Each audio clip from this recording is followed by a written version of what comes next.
কবিতা প্রকৃতির প্রেম। কবিদের প্রেম ঝরে কবিতার খাতায়, তাই তো তারা একাকিত্ব কাটায় নির্জনে বসে প্রেমের ভাবধারায়। প্রকৃতির মাঝে কত রূপ আছে তুলে ধরে সব কবিতার মাঝে।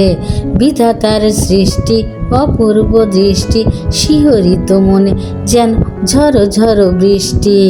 একে অপরের সাথে মিলনের সৃষ্টি, ফুলে ফলে গাছেরা, গানে গানে পাখিরা, উতলা বাতাসে আছে ওরা খুশিতে। চাঁদ আর তারা মিলে জ্যোৎস্না রাতে বলছে কথা কানে কানে, আই আমরা ঝরাই আলো ধুলির ধারাতে। জমিনার ফসলে বাতাসে দুলে দুলে মনের কথা কইছে গোপনে। নদী আর সাগরে উছলানো স্রোতে দুকুল ছাপিয়ে করছে খেলা ঢেউয়ের তালে। মনের চোখে দিয়ে তুলছে ফুটিয়ে কবিতার প্রেম, সবে প্রেম বিলিয়ে।